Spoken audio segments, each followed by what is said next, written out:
ಎಲ್ರಿಗೂ ನಮಸ್ಕಾರ. ಸ್ಪೈಸಿ ಒಂದು ಈರುಳ್ಳಿ ರೈಸು ಫ್ರೈ ಮಾಡ್ತೀನಿ ನಾನು. ಎಣ್ಣೆ ಬೇಕು, 3-4 ಟೇಬಲ್ ಸ್ಪೂನು ಎಣ್ಣೆ ಬೇಕು. ಎಣ್ಣೆ ಬೇಕು ಇದಕ್ಕೆ ಜಾಸ್ತಿ, ಯಾಕಂದರೆ ಅರ್ಧ kg ರೈಸ್ಗೆ ನಾನು ಮಾಡ್ತಾ ಇರೋದು.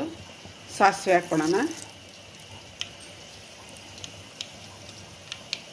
ಸಾಸಿವೆ ಚಟಪಟ ಅಂತೈತಿ. ಈರುಳ್ಳಿ ಹಾಕೋಣ.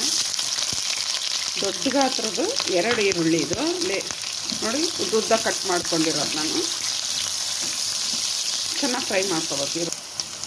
ಕರ್ಬೇವಿನ ಸೊಪ್ಪು, ಒಣಗಿರೋಂಥ ಕರ್ಬೇವಿನ ಸೊಪ್ಪು ಇದು, ಯಾಕಂದ್ರೆ ನಮ್ಮ ಮನೇಲಿ ಕರ್ಬೇವಿನ ಸೊಪ್ಪು ಫ್ರೆಶ್ ಆಗಿಲ್ಲ, ಅದಕ್ಕೇನೆ.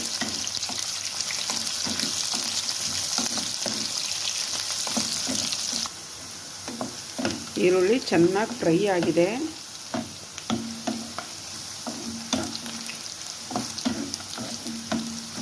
ನೋಡಿದ್ರೆ ಇಷ್ಟು ಫ್ರೈ ಆಗಿರ್ಬೇಕು ಈರುಳ್ಳಿ, ತುಂಬಾ ಬೇಡ, ಮೀಡಿಯಮ್ ಈ ಥರ ಫ್ರೈ ಆಗಿರ್ಬೇಕು ಈರುಳ್ಳಿ.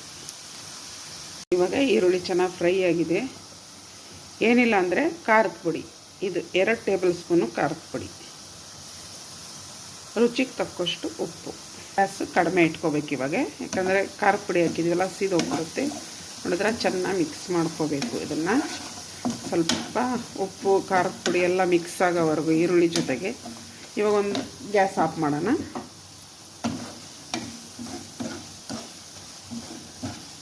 ಸೀದೋಗ್ಬಿಡುತ್ತೆ, ಅದಕ್ಕೋಸ್ಕರನೇ ಗ್ಯಾಸ್ ಆಫ್ ಮಾಡ್ಕೋಬೇಕು. ಇವಾಗ ರೈಸ್ ಹಾಕ್ಕೋಬೇಕು. ಇವಾಗ ನಾನು ರೈಸ್ ಹಾಕ್ತಾಯಿದ್ದೀನಿ. ಏನಿಲ್ಲ ಅಂದರೆ ಅರ್ಧ kg ಅಕ್ಕಿದು ರೈಸ್ ಇದು. ಚೆನ್ನಾಗಿ ಮಿಕ್ಸ್ ಮಾಡ್ಕೋಬೇಕು ಇವಾಗ ಇದನ್ನು.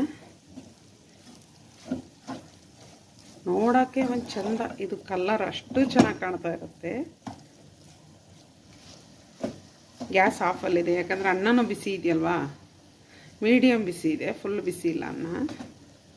ಬಿಸಿ ಅನ್ನಕ್ಕೆಲ್ಲ ಕಲಸೋಕ್ಕಾಗಲ್ಲ, ಸ್ವಲ್ಪ ತಣ್ಣಗಾದ್ಮೇಲೆ ಕಲಸಿದ್ರೆ ತುಂಬ ನೀಟಾಗಿ ಬರುತ್ತೆ ಇದು. ನಿಂಬೆಹಣ್ಣು ಹಿಂಡ್ಬಿಟ್ಟು ಅವಾಗೆಲ್ಲ ಮಿಕ್ಸ್ ಮಾಡ್ಕೊಳ್ಳೋಣ.